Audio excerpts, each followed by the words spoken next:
எல்லோருக்கும் வணக்கம். Bharathi Airtel stock வந்து ரொம்ப புல்லிஷா இருக்கு. இந்த ஸ்டாக் எப்படி இருக்கு? அப்படிங்கிறத ஒரு டெக்னிக்கல் அனலைசிஸ் வச்சு, சார்ட் வச்சு நம்ம இன்னைக்கு டிஸ்கஸ் பண்ணலாம். வீடியோவ ஃபுல்லா பாருங்க. உங்களுக்கு பயனுள்ளதாக இருக்கும். Welcome back to stock vesting channel. நம்ம சேனல தொடர்ந்து பார்த்து ஆதரவு தர அனைத்து நல்ல உள்ளங்களுக்கும் நன்றி. புதுசா சேனல பார்க்குறவங்க நம்ம சேனல சப்ஸ்கிரைப் பண்ணிக்கோங்க. ஸ்டாக்க பத்தின வீடியோ, ஸ்டாக்கோடைய அனாலிசிஸ் பத்தி நீங்க கத்துக்கணும்னா, நம்ம சேனல் உங்களுக்கு ரொம்ப பயனுள்ளதாக இருக்கும். மறக்காம பெல் ஐகானையும் பிரஸ் பண்ணிக்கோங்க. இந்த டிஸ்க்ளைமர் ஒரு வாட்டி வாசிச்சுக்கோங்க. நான் செபி ரெஜிஸ்டர்ட் அட்வைசர் கிடையாது. அதனால இதில நான் ஷேர் பண்றது எல்லாமே ரெக்கமெண்டேஷன் கிடையாது. என்னுடைய கருத்து ஒரு லேர்னிங் வீடியோ மாரி நீங்க எடுத்துக்கணும். இப்ப சார்ட்ல போயிட்டு அனாலிசிஸ் பண்ணி கத்துக்கலாம் வாங்க. tradingview.comல இருக்க பாரதி ஏர்டெல். இந்த ஏர்டெல்லோடைய ஃபுல் சார்ட் நீங்க போட்டீங்கன்னா இப்படி தான் வரும். இப்ப நம்ம டே சார்ட்ல இருக்கோம். டே சார்ட் போட்டிங்கன்னா நீங்க கரெக்ட்டா பார்த்தீங்கன்னா இப்படி இருக்கும் உங்களுக்கு. அத கொஞ்சம் மினிமைஸ் பண்ணி பார்த்தீங்கன்னா உங்களுக்கு இப்படி இருக்கும். எனக்கு இந்த ஏர்டெல் ஸ்டாக்க பார்க்கும்பொழுது ரொம்ப சூப்பரா பிடிச்சிருக்கு. ஏன்னு பார்த்தீங்கன்னா, இன்னைக்கு இருக்கிற கரண்ட் ஃபால்ல ரொம்ப பெருசா இது விழுந்த மாரியே தெரியலங்க. ஆனா ஸ்டில் வந்து ஒரு அப் ட்ரெண்ட் காட்டிக்கிட்டே தான் இருக்கு. அதுவும் ஒரு ரீசன் இந்த ஸ்டாக்க நான் இன்னைக்கு சூஸ் பண்ணதுக்கு. நம்ம அடிக்கடி சொல்ற மாரி, இத வந்து பல ஆங்கிள்ல பார்க்கணும். கடந்த காலத்தையும் பார்க்கணுன்றதுனால, நான் இத ஒரு மந்த்லி சார்ட்ல போடுறேன். மந்த்லி சார்ட்ல போட்டிங்கன்னா உங்களுக்கு இப்படி தான் வரும். ஓகே. இப்ப இந்த மந்த்லி சார்ட்ல பார்த்தீங்கன்னா, ஒரு ட்ரெண்ட் லைன் ஒரு லைன் வரையறேன் பாருங்க. இப்ப இந்த லைன் அதாவது 525 இந்த 525 அப்படிங்கிற ரேஞ்ச் வந்து நான் உங்களுக்கு போட்டே காட்டிடுறேன். சில பேர் கேட்குறாங்க, இந்த பிரைஸ் ரேஞ்ச் எல்லாம் நீங்க கொஞ்சம் போடுங்க அப்படின்னு. நான் இங்க போடுறேன். 525, 45 இங்க நான் லைன் வரைஞ்சிருக்கேன். ஸோ இந்த லெவல் வந்து பல நாட்களுக்கு இது வந்து நல்ல ஒரு ரெசிஸ்டன்ஸ் லெவலா இருந்துச்சு. அதாவது இதுக்கு மேல இது போக முடியாத லெவலுக்கு இது ஒரு தடுப்புச் சுவர் மாரி இருந்துச்சு. அதாவது இங்க பாருங்க. இப்ப நான் வந்து ஒரு ஏரோ போடுறேன். நீங்க பார்க்கலாம். அக்டோபர் 2007 ரைட்டுங்களா? அதுக்கப்புறம் பாருங்க. அந்த லெவலுக்கு நவம்பர் 17 எக்ஸாக்ட்டா 10 வருஷம் அக்டோபர் 2007லிருந்து அக்டோபர் 2017 அதாவது நவம்பர் 2017 10 வருஷமா இந்த ஸ்டாக் வந்து இந்த பிரைஸ் கிட்டக்கே வர முடியல. அது கீழ தான் ட்ரேட் ஆயிட்டு இருக்கு. இதுதான் நமக்கு வரலாறு சொல்லுது. கடந்த காலத்த பத்தி நம்ம பார்க்கணும் கண்டிப்பா.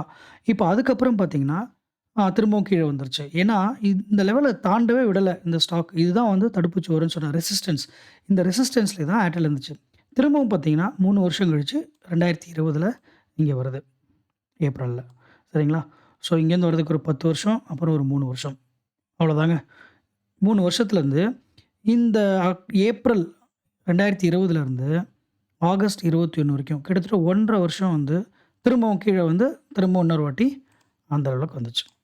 ஸோ, அதனால தான் இந்த லெவல் வந்து நமக்கு ஒரு இம்பார்ட்டன்ட் லெவல் 525 அப்படின்னு நம்ம மார்க் பண்ணியிருக்கோம். இது நமக்கு இப்போதைக்கு தேவையில்ல. பட் இருந்தாலும் நீங்க லேர்னிங் வீடியோ நான் சொல்லிட்டதுனால, உங்களுக்கு ஒரு ஸ்டாக்கை எப்படி அணுகணும் அப்படிங்கிறது தான் நான் சொல்லிக் குடுக்குறேன். கொஞ்சம் பொறுமையா பாருங்க. ஸோ, இதெல்லாம் ஒரு ரெசிஸ்டன்ஸ் லெவல். ஸோ, அப்ப என்ன ஆகுதுன்னு பார்த்தீங்கன்னா, 2021 ஒரு 5 வருஷத்துக்கு முன்னாடி இந்த ஸ்டாக் வந்து கடந்த வரலாற உடைச்சு மேல போகுது. அதாவது 15 வருஷம் கழிச்சு 2007லேருந்து 2021 கிட்டத்தட்ட உங்களுக்கு ஒரு 14, 15 வருஷம் கழிச்சு இந்த ஸ்டாக் என்ன ஆகுதுன்னா, அந்த பழைய அந்த 525 அந்த லெவல உடைச்சுட்டு பிரேக் அவுட் ஆயி அதனோட பயணத்த ஆரம்பிக்குது. இதுக்கப்புறம் தான் இதுக்கான அப் ட்ரெண்டே ஆரம்பிக்குது பாருங்க. சரிங்களா? இப்ப நாம வந்து இந்த ட்ரெண்ட் மேல போயிட்டு இருக்கு இல்லையா? இது நல்ல அப் ட்ரெண்ட்ல போயிட்டுருக்கு. லாஸ்ட் 1, 2, 3, 4 மந்த்ஸ் 5 மந்த்ஸா திரும்பவும் இதனோட உச்சம் 1700 வரைக்கும் போயிருக்கு பாருங்க. என்ன மாரியான வளர்ச்சி பாருங்க. ரைட்டுங்களா? இப்ப நான் வந்து இந்த இடத்துல வந்து இங்க வந்து ஒரு லைன் போட்டுக்கிறேன். ஓகே. ஸோ இதனுடைய அதிகபட்ச உச்சம் அப்படின்னு நம்ம வச்சுக்கலாம். 1700 இந்த ரேஞ்ச். இப்ப 1, 2, 3, 4, 5 இந்த 5 மந்த்ஸா திரும்ப கீழ வந்து அங்க தடுமாறிட்டு இருக்கு. சரிங்களா? அப்ப நம்ம இந்த ஹிஸ்டரி எதுக்காக நம்ம பார்க்குறோம்னா, 525 எப்படி வந்து ஒரு ரெசிஸ்டன்ஸ் ஜோனா இருந்துச்சோ, வருங்காலத்தில இது உங்களுக்கு ஒரு ரெசிஸ்டன்ஸ் ஜோனா இருக்கிறதுக்கான வாய்ப்பு இருக்கு. இது ஃபர்ஸ்ட் லெவல். அடுத்த லெவல் அனலைசிஸ் என்னன்னு பாருங்க. இப்ப நான் வீக்லி சார்ட்டுக்கு போறேன். இப்ப பாருங்க வீக்லில உங்களுக்கு நல்லாவே தெரியும். எத்தன வாரம் வந்து கீழ வந்து திரும்ப அங்க மேல போறது. இங்க பாருங்க இங்க கூட வந்து தடுமாறி இருக்கு. இங்க வர்றது, திரும்ப முடியல, திரும்ப போகுது, திரும்ப கீழ வருது. இப்படியே தடுமாறிட்டு இருக்கு இந்த ஸ்டாக். சரிங்களா? ஸோ இது வந்து இன்னொரு பழைய 525 மாரி இந்த 1700ம் உங்களுக்கு ஒரு ரெசிஸ்டன்ஸ் ஜோன இந்த ஸ்டாக் ஃபார்ம் பண்ணியிருக்கு. இப்ப இந்த குறுகிய காலத்தில பார்த்தீங்கன்னா, உங்களுக்கு இந்த இடத்துல ஒரு சின்ன லைன் வரையறேன் பாருங்க. இந்த லைன் பார்த்துக்கோங்க. நான் ஒரு லைனாவே வரையறேன். ஒரு ட்ரெண்ட் லைனா வரையாம, ஒரு லைனா வரையறேன். பாருங்க. இப்ப இந்த ஸ்டாக் வந்து இந்த ரேஞ்ச்குள்ள தான் அப்படியே மேலேயும் கீழேயும் போயிட்டு வந்துட்டுருக்கு. ஆ அப்படியே ஒரு ஒரு பாக்ஸ் போட்டுருவோம் நம்ம. இப்ப பாருங்க. இந்த பாக்ஸ். ஓகே. அதாவது பிட்வீன் 1525 டூ 1700. ஸோ இந்த ரூ. 175 ரேஞ்சில தான் இது மேலேயும் கீழேயும் அப்படியே போயிட்டு போயிட்டு வரும். அப்படிதான் இப்ப இருக்கு. சரிங்களா? இது வந்து ஒரு அனாலிசிஸ். இப்ப நாம வந்து இந்த ஸ்டாக் வந்து மேல போகுமா? கீழ வருமா? அப்படின்னு நம்ம இத பார்க்க முடியாது.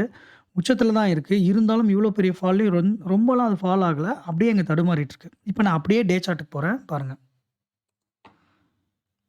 உங்களுக்கு நல்லாவே தெரியும். எவ்வளோ நாளா இந்த ஜோன்குள்ளேயே இந்த ஸ்டாக் வந்து தடுமாறிட்டு இருக்குன்னு. ஸோ, இப்ப வரும் காலத்திலயும் இது இங்கேயும் இங்கேயும் தான் போயிட்டுருக்கும். என்னுடைய கணிப்புப்படி இது இப்படியே தான் போகும்.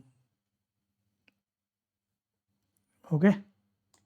இது first option. Second, let's suppose market வந்து இப்படி கீழ வந்துச்சுன்னா என்ன ஆகும்? அப்படிங்கிறதுக்கு நீங்க வந்து ரிஸ்க்கையும் நீங்க மேனேஜ் பண்ணணும். இத தாண்டி இன்னொரு ட்ரையாங்கிள் ஃபார்மேஷன் இது பண்ணியிருக்கு இந்த ஸ்டாக்கு. அது எப்படி இருக்குன்றத நம்ம இப்ப பார்க்கலாம். சரிங்களா? இப்ப ஆ இந்த இந்த ஜிக்ஸாக் லைன் இதெல்லாம் கொஞ்சம் மறந்துட்டு, இப்படி பாருங்க நான் ஒரு லைன் போடுறேன். வீக்லில வச்சு போடுறேன் பாருங்க. ஓகே.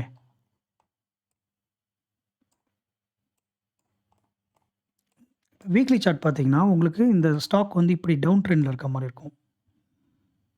இந்த இந்த லைன் பாருங்க. ஓகே. அதே மாரி இப்ப இந்த கீழ இருந்து பார்த்தீங்கனாலும், உங்களுக்கு இந்த ஸ்டாக் வந்து இந்த ட்ரெண்ட் லைன்ல போயிட்டுருக்கும். ஓகே.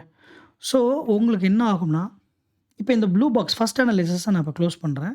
இப்ப 2வது அனாலிசிஸ் பார்ப்போம். இதையும் நான் குளோஸ் பண்றேன். இதையும் குளோஸ் பண்ணிடுறேன். இந்த மேல இருக்கிற அப்பர் சீலிங்க நான் குளோஸ் பண்ணிடுறேன். இப்ப இந்த ட்ரையாங்கிள பாருங்க. இப்படியே இங்க சரிஞ்சு வர மாரி இருக்கு.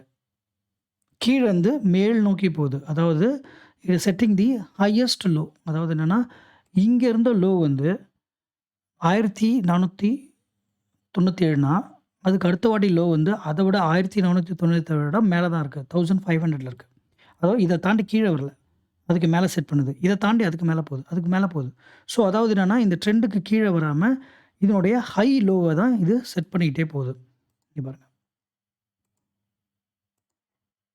இது மேல் நோக்கி இந்த ட்ரெண்ட் லைன்ல சப்போர்ட் எடுத்து போயிட்டுருக்கு. சரி, இப்ப இந்த ட்ரையாங்கிள்னால நமக்கு என்ன அப்படின்னு பார்த்தீங்கன்னா, இது எப்படி வந்து முடியும் அப்படின்னு பார்த்தீங்கன்னா, இப்ப நான் ஒரு ட்ரையாங்கிள் போடுறேன் பாருங்க. இந்த ட்ரையாங்கிள் பாருங்க. குட்டி ட்ரையாங்கிள். ஏன்னா இது ஓகே. சூப்பர். இப்ப என்ன ஆகும்னா, இப்ப முன்னாடி நம்ம போட்ட மாரி இப்ப ஸ்டாக் வந்து இப்படியும் தடுமாறும். எப்படின்னா, அதேதான். இங்க வந்து ஒரு ஸ்டேஜ்ல அப்படியே மேல போகும். ஏன்னா, இதனுடைய மேல் நோக்கி வர்றது பார்த்தீங்கன்னா, உங்களுக்கு ரொம்ப குறுகிட்டே வருது. இங்கேருந்து இது இப்ப இங்கேருந்து இப்ப பாருங்க, இங்கேருந்து இங்க போறதுக்கு பெரிய டிஸ்டன்ஸ். ரைட்டா?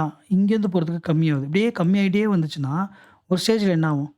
இது பிரேக் அவுட் ஆயி மேல தான் உங்களுக்கு இப்படி போய் ஆகணும். சரிங்களா? ஸோ, அதனால தான் நம்ம சொல்றோம், ஏர்டெல் ஸ்டாக் வந்து இப்போதைக்கு ஒரு புல்லிஷ் மூவ்மெண்ட்ல தான் இருக்கு. ஒரு ரொம்ப கீழ வரதுக்கான வாய்ப்பு கம்மியா இருக்கு. இருந்தாலும் நீங்க ரிஸ்க்க மேனேஜ் பண்ணணும் அப்படின்னு சொன்னீங்கன்னா, உங்களுக்கு 1575 இந்த இடத்துல வந்து ஒரு சப்போர்ட்ட நீங்க கிரியேட் பண்ணலாம். ஒரு லெவலா நீங்க கன்சிடர் பண்ணிக்கலாம். கீழ வந்துச்சுன்னா இந்த லெவலுக்கு வரும் அப்படின்னு நம்ம நெனச்சுக்கலாம். அதனால இந்த ட்ரையாங்கிள் ஜோன் வந்து கொஞ்சம் அக்யூமுலேட் பண்ணலாம். அதாவது ரெக்கமெண்டேஷன் கிடையாது. இந்த அனாலிசிஸ் படி இங்க வாங்குற மாரி தான் இருக்கு. வாங்குனா இங்க உடைச்சுட்டு மேல போறதுக்கு வாய்ப்பு இருக்கு. அதாவது இப்ப பழைய லெவல் இருக்கு பாருங்க. இந்த லெவல் 1779 போறதுக்கு, அது 1780 அங்க போறதுக்கு வாய்ப்பு இருக்கு. இப்ப கரண்ட்லி 1640 இருக்கு. இன்னும் ரூ. 130 அதாவது 7, 8% இன்னும் இங்கேருந்து உச்சத்த வர்றதுக்கு ஒரு 8லேருந்து 10% தாராளமா இது போறதுக்கு வாய்ப்பு இருக்கு. ஆ இல்லைன்னா, கடந்த காலம் மாரி திரும்ப 1800 டச் பண்ணி திரும்ப கீழ வரதுக்கும் வாய்ப்பு இருக்கு. பட் ஆனா, இப்போதைக்கு இது புல்லிஷா இருக்கு. இங்க ஒரு பையிங் ஜோனுக்கான வாய்ப்பு என் கண்ணுக்கு தெரியுது. உங்களுக்கு சப்போர்ட் ஜோன் வந்து 1576 பை வந்து இந்த ட்ரையாங்கிள்குள்ள எங்க வேணாலும் பண்ணலாம். அகைன் நான் சொல்றேன் இது ரெக்கமெண்டேஷன் கிடையாது. ஸோ, இதுதான் வந்து இந்த ஸ்டாக்ல நம்மளோட அனாலிசிஸ். என்ன ஃப்ரெண்ட்ஸ், இந்த கன்டென்ட் உங்களுக்கு பிடிச்சிருக்கும்னு நான் நம்புறேன். கடைசி வரைக்கும் வீடியோ பார்த்த அனைவருக்கும் நன்றி. ஆ இந்த வீடியோவுடைய பத்தி கருத்துக்கள், உங்களுடைய சந்தேகங்கள கமெண்ட்ஸ்ல மறக்காம போடுங்க. இந்த வீடியோவ பிடிச்சிருந்தா லைக் பண்ணுங்க. நீங்க பண்ற ஒரு லைக்கும், கமெண்ட்டும் தான் இத அடுத்தவங்களுக்கும் கொண்டு சேர்க்கும். உங்க ஃப்ரெண்ட்ஸ் அண்ட் ஃபேமிலிக்கு ஷேர் பண்ணி சேனல சப்போர்ட் பண்ணுங்க. புதுசா பார்க்குற நண்பர்கள் சேனல சப்ஸ்கிரைப் பண்ணிக்கோங்க. அந்த பெல் ஐகானையும் பிரஸ் பண்ணிக்கோங்க. மீண்டும் இன்னொரு கன்டென்ட்டோட நாளைக்கு உங்கள நான் சந்திக்கிறேன். அதுவரை நன்றி, வணக்கம்.